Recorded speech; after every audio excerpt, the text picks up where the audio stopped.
Chào mừng quý vị và các bạn đến với chương trình Tôi về Việt Nam trên kênh truyền hình FBNC. Và nhân vật của chúng ta ngày hôm nay là ông Jack Harding, là nhà sáng lập, chủ tịch và là tổng giám đốc của tập đoàn eSilicon đến từ Hoa Kỳ. Đây là một tập đoàn hoạt động trong lĩnh vực nghiên cứu và thiết kế vi mạch điện tử. Và nhân chuyến thăm của ông Jack Harding đến Việt Nam, chúng tôi đã có dịp trò chuyện cùng ông liên quan đến những kế hoạch của tập đoàn eSilicon tại Việt Nam. Tập đoàn đã có mặt tại Việt Nam từ năm 2010 và hiện đang đóng góp rất nhiều vào việc xây dựng nên một đội ngũ nhân lực kỹ sư chất lượng cao. Chúng ta sẽ cùng trò chuyện với ông để tìm hiểu về những kế hoạch của tập đoàn này cũng như những quan điểm về khởi nghiệp. Mời quý vị cùng theo dõi cuộc trò chuyện sau đây.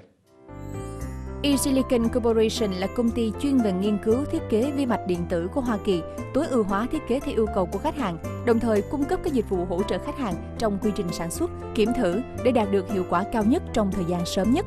Có mặt tại Việt Nam kể từ năm 2010 thông qua việc sáp nhập với công ty SDS Việt Nam, một doanh nghiệp sản xuất bán dẫn cũng có nguồn gốc từ Hoa Kỳ. eSilicon tối ưu hóa các thiết kế ASIC của mình và trở thành một trong những công ty hàng đầu trong lĩnh vực thiết kế và cung cấp dịch vụ trong ngành công nghệ bán dẫn.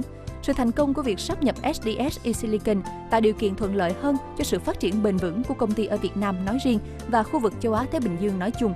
Đến nay, eSilicon đã có hơn 300 kỹ sư làm việc tại 2 trung tâm, thành phố Hồ Chí Minh và Đà Nẵng, 60% kỹ sư của tập đoàn ở Việt Nam và tiếp tục mức tăng trưởng cao hơn nữa trong tương lai.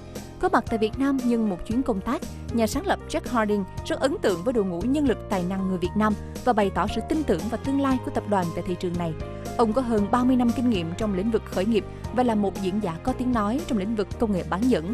Tài lãnh đạo của Jack Harding đã truyền cảm hứng cho đội ngũ kỹ sư tài năng của eSilicon ở khắp nơi trên thế giới.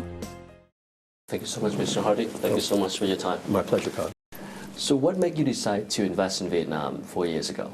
Well, at the time, we were looking to have a footprint in Asia to expand our business here. And we looked at several small companies up and down the Pacific Rim and just didn't find quite what we were looking for. Then we came across a small company here that had been developed by some Vietnamese gentlemen who had been to the States and had come back. And we discovered that the intellectual property they build here, the circuits that they build, were very, very appropriate for the complex chips we made. And so we made a proposal, and thankfully they accepted, and here we are today. How was the semiconductor industry at that time?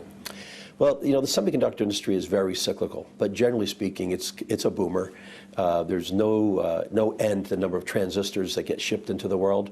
Probably just in this room today, there's more transistors that were ever in an IBM mainframe 30 years ago. And so the industry, while cyclical, is always up and to the right. And how is it changing since the last time you found eSilicon about a decade ago? Well, of course, it's all about complexity. The same chips that we make today were unimaginable 10, 15 years ago when we started the business. The one way to think about it is if I took one of our chips, it can have millions, oftentimes low billions of transistors on it. And if you think about that, that'd be like connecting every single telephone in Ho Chi Minh City onto one chip that has to ring at the exact right moment and perform perfectly without flaw. That's the complexity we deal with today. It's really a mind-numbing challenge. So when you first arrived in Vietnam and decided to invest here, how did you go about finding talents and people for your team? Well, fortunately, we had a good base of people when we acquired the company that was here. But then we followed up on a practice we've used elsewhere in the world, and I've used other companies, and that's to have partnerships with the local universities. So here at Ho Chi Minh City, the University of Technology, the University of Science, and Da Nang, the Da Nang University of Technology, these three partners have been a great source of students for us. In return, we provide training and education and give young people a chance to come and work in a practical setting and then return to academia to finish their studies. And of course, a good percentage of those people we invite to stay and work here at eSilicon. What do you think about the skills of the Vietnamese engineers? That's a great question. We've looked at that closely over the last 4 years, and my analysis, to be very candid, is that the technical training is superb. The math, the science, the engineering is world class. the practical exposure is a little bit behind and from other institutions that we've seen or other geographies in which we've worked, but that's because there's not yet a booming semiconductor industry here. But over time, we've seen both the professors and the students have more and more practical knowledge. And working here, I think we're hoping that they can bring that back to the academic settings from which they came and share that the other direction. So overall, very happy. A little more practical experience will work well, but that's part of our contribution back to the Vietnamese society. And so after 4 years of establishment in Vietnam, what do you think are your proudest achievements? Well, actually, it'd probably be on two dimensions. Certainly, I can tell you, recently we just put into production the most complex test chip we've ever made in the history of our company, and it was designed exclusively here in Vietnam. And for me, it was by Vietnamese people. By Vietnamese people, and it was a moment of great pride for our company, and I know great pride for the team here in Vietnam. So the technology advancement is a great source of pride, but probably more importantly is the adaptation of our corporate culture. These people, they work hard, they play hard, they're committed to the success of our company, and they've proactively woven themselves into a Silicon Valley-based headquartered company, and it's great to watch that. It gives me great confidence, just not only in the business model, but also in business in general, that we can bring people from various cultures into one mindset with one set of goals, and I'm very proud of that. So who are they serving? Who are the clients? Well, we do two things here in Vietnam. We design intellectual property, mostly memory that goes into chips. And we also design chips here, so we do both. So that's for computers, smartphones? So everything from smartphones to computers to routers and switches to projectors for cell phones, everything you can imagine, consumer product and industrial products as well, a lot of communications. So state-of-the-art work is being done here, and our customer list is sort of a who's who of system developers and chip developers around the world. And as I mentioned earlier, a very, very large percentage of our intellectual property built in Vietnam goes into all of those chips that go products around the world. So I'm sure there's products in people's pockets right here in this building right now that were designed here in Vietnam. It's very proud. So in your opinions, what are some of the key factors that could help an emerging market like Vietnam develop its semiconductor industry? Well, I have a general theory, which I've gleaned over the years.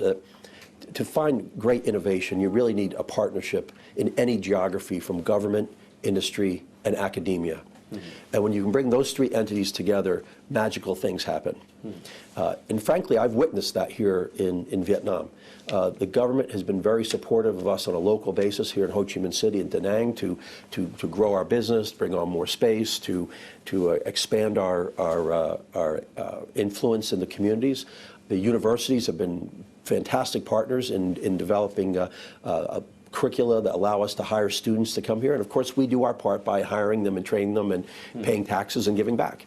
So when you find that partnership, great things happen. And I have to say, when I first got here, I didn't know what to expect. But I've been delighted with that. And that's the formula for success in Silicon Valley, where everyone understands how we team up. And I've seen it here over and over again in Vietnam. How can Vietnam attract more investors like you in this field?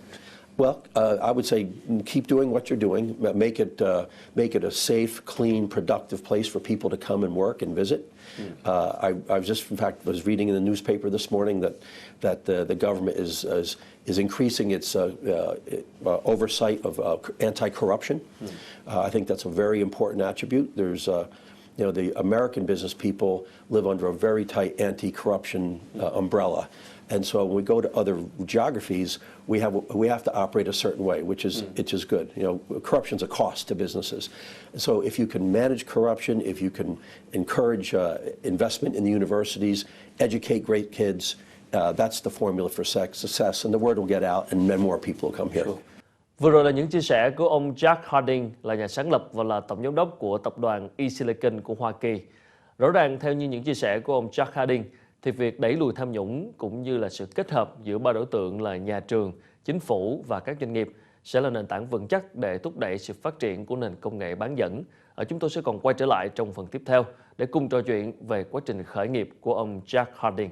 Mời quý vị đón theo dõi.